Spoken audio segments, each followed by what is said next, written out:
আজকে সারাদিন কাজ করে আসার পর রাতের বেলা এত টাকা পেমেন্ট পাবো আর সকাল সকাল এরকম ভাবে নাগ দেবতার দর্শনে যাবো, কোনো জীবনে ভাবিছিলেন না খুড়ারা? রাতের বেলা এত টাকা পেমেন্ট পাবো আর সকালবেলা নাগ দেবতার দর্শনে চেংড়া ফাটা মিনি ব্লগটা প্রথম নিয়ে শুরু করা যাক।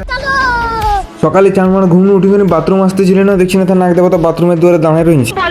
সকালে নাগ দেবতার দর্শন পাই করে আমার ডরে ফাটি 18 কাটা হয়ে গেছিল, ওই জন্য চার মার মাউন্টেন ডিওটা সাটাই নিল। মাউন্টেন ডিও ডরকা মাকা ভোতড়া।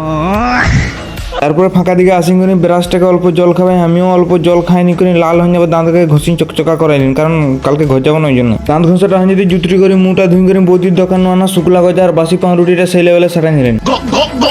নাস্তা করাটা হয়ে যদি চার মার স্কুল ড্রেসটা লাগাই গরু বাগালি করতে আসেন, দেখছি না কি লেভেলের খরা দিয়েছে, এরকম খরা তো কালিয়া হয়ে যাবো। ঠাকুর তুমি এবার আমার দিকে মুখ তুলিন তাকাও, কতদিন আর সিঙ্গেল থাকবো। ঠাকুরকে গোড় করতে ঠাকুর সুপারম্যানের শক্তিটা দিয়ে নিতে একটার পর একটা ডাইনিং টেবিল পুরো রায় করে বই নিলেন। তারপর মুখে আতঙ্কবাদী মতন গামছাটা বাঁধি করে পালিশ মেশিনটা ধরে ডাইনিং এ পালিশটা মারতে লাগিয়ে গেলেন। পালিশ মারতে মারতে বাসিম খাওয়ার সময়টা হাতে চার মার আসেন করে দুটো আলু মালা আর তার সঙ্গে এক বাটি ভুজা নিয়ে সে লেভেলে সাটাই নিলেন। বাসিম খাওয়াটা হয়ে যেতে চার মার আসেন করে একটা চেয়ারে বসে আর একটা চেয়ারকে ঝাড়ি নিয়ে করে সিলারটা মারতে লাগিয়ে গেলেন। তারপর একটা চেয়ার ঝাড়ছেন, একটা চেয়ার সিলার মারছেন, একটা চেয়ার ঝাড়ছেন, একটা চেয়ার সিলার মারছেন, একটা চেয়ার ঝাড়ছেন, একটা চেয়ার সিলার মারছেন।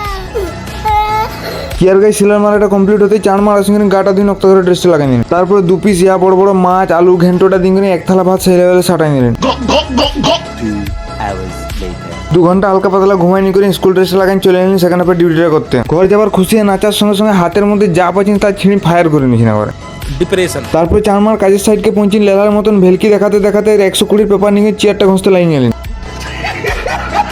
তারপরে 4টা বক্স খাটকে হেভি ডিজাইনের একটার পর একটা পিউ মারা কমপ্লিট হয়ে যেতে কাজটা ছুটি করে নিয়ে চলে এলেন রুম। গরু চড়ে আসেন স্কুল ড্রেসটা আজড়াতেই কাকা আনি করে 1 বান্ডিল টাকা আমাকে ধরাই নিলে গাছে এই মাসের বেতন আর ঘর যাবো সেই জন্য পেমেন্টটা নিয়ে নিলেন আর কি। আর খুড়া তোমরা কমেন্ট করে অবশ্যই বলে যেতে আমি কত টাকা পেমেন্ট পাইছেন আর কি। পেমেন্ট পাই খুশি হয়ে হাসতে হাসতে মিনি ব্লগটা কোন দিন এখানেই শেষ। খুড়ারা তোমাদের সঙ্গে দেখা যায় নতুন একটা ব্লগে, ততক্ষণ পর্যন্ত সুস্থ থাকো, ভালো থাকো এবং সুন্দর থাকো। জয় হিন্দ।